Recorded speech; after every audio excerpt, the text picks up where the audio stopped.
Picture this. You finally arrived in Japan. You're exhausted from the flight, but excited.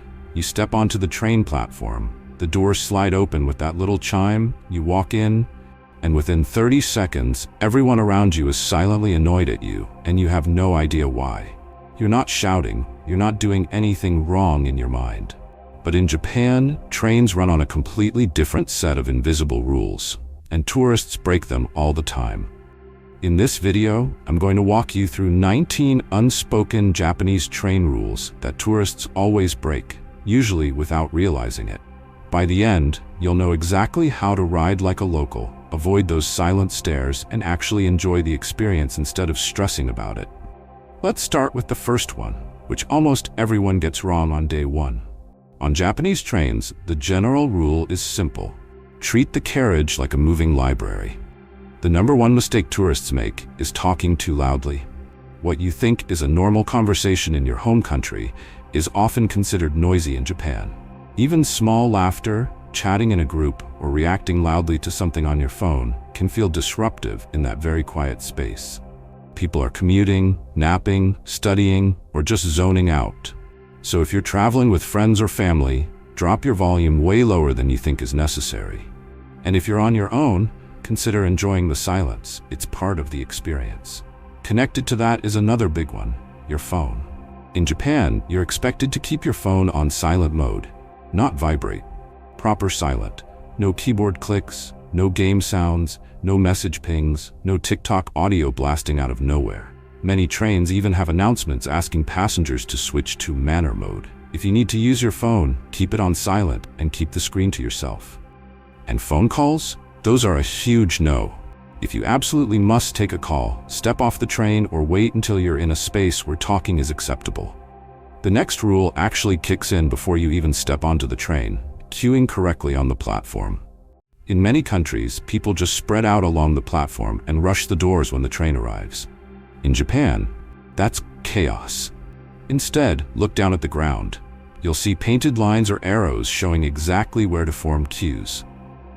People line up neatly, sometimes 2 or 3 lines deep depending on the station.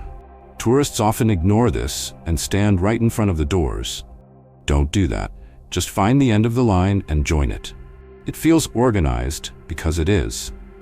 Now, once the train arrives, here's a rule that seems obvious but gets broken constantly. Let people get off before you get on.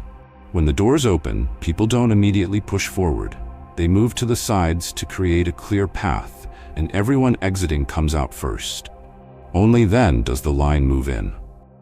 If you rush into the doorway while people are still trying to exit, you'll disturb the whole flow and it comes across as rude, even if you don't mean it that way. Now imagine you've made it onto the train. A classic tourist mistake is stopping right in the doorway.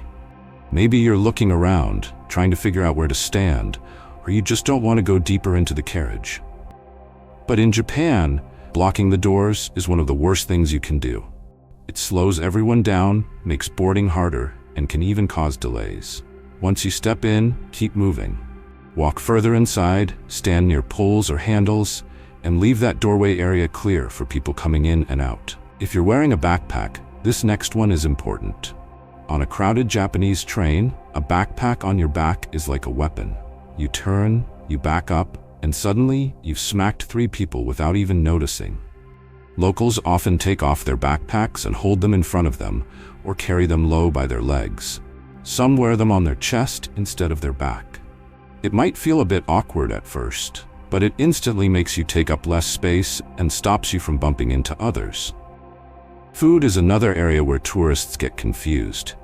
You might be used to eating on trains at home, especially on longer journeys.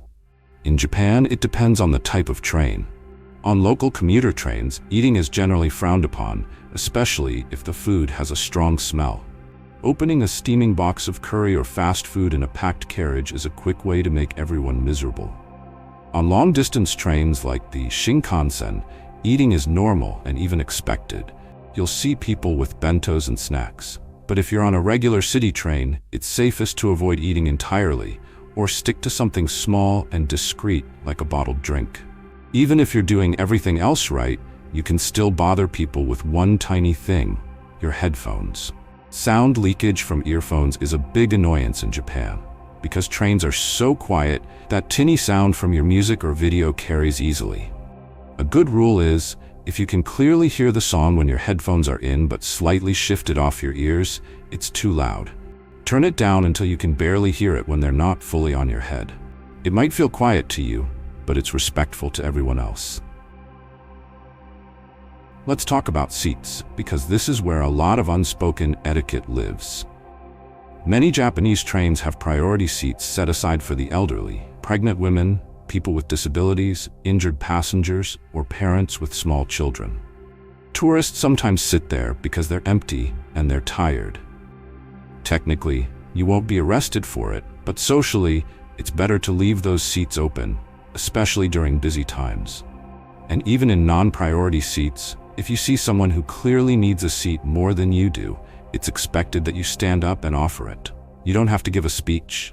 Just stand, gesture to the seat, and people will understand. Now imagine a long bench-style seat running along the side of the train. Another unspoken rule is not to space out and waste seating area. Don't leave a big gap between you and the next person just because you're shy. During busy times, that one empty gap means someone has to stand instead of sit. Locals will often shuffle closer together without saying anything, making space for one more person. If you notice people standing and your spacing is generous, slide down and fill in the gap. Public displays of affection are another subtle area where culture clashes happen. In some countries, hugging, kissing, or leaning all over your partner on public transport is normal. On Japanese trains, it tends to stand out in a bad way. Holding hands or gently leaning on someone's shoulder is probably fine, but big romantic gestures, long kisses, or cuddling in a crowded carriage can make people uncomfortable. The general rule is to keep romantic behavior modest and low-key in public, especially on trains. Another thing you might not think about is grooming. To some people, it feels efficient to do their makeup, fix their hair, or even clip their nails on the train. In Japan, those things are usually considered too private or messy for public transport. You might occasionally see locals doing it, but many people view it as bad manners.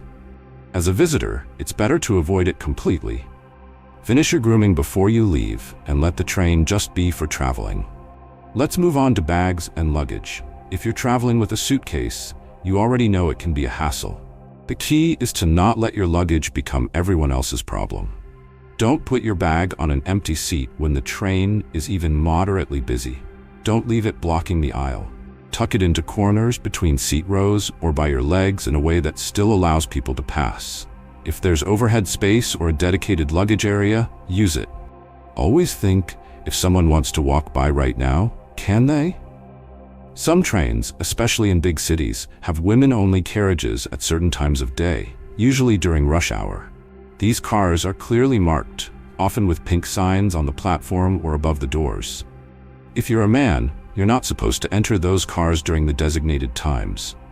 Sometimes tourists accidentally step into them without noticing, which can make people uncomfortable. Take a second to look at the signs before you board. If you realize you're in the wrong carriage, just move to another one at the next stop. Another rule that might surprise you is about rushing. Japanese trains are famously punctual, and the system works because people cooperate. Running full speed through the station, pushing past people, and diving into closing doors is not just dangerous, it also breaks the sense of order. If you miss a train, it's usually not a big deal. Another one is likely coming in a few minutes. It's better to be calm and late by 3 minutes than to risk injury or cause a scene trying to squeeze in at the last second. Even before you get on the train, there are rules on the escalators and platforms. In many parts of Japan, people stand on one side of the escalator and leave the other side open for those who want to walk. Blocking both sides, standing in a big group, or stopping suddenly at the top of the escalator confuses the flow. On the platform, always stand behind the safety line and avoid crowding around the doors. Small adjustments like this make everything smoother. Some trains or specific cars are designed to be quieter, especially on long-distance routes. If you find yourself in a quiet carriage, even normal talking can feel loud. It's better to whisper, keep conversations short, or simply enjoy the silence. If you need to talk on the phone or have a longer conversation, walk to the space between carriages or wait until you're off the train.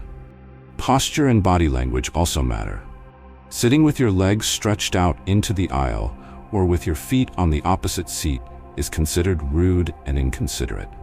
Sprawling across a seat with your bag and your legs wide open sends the message that you don't care about other people's space.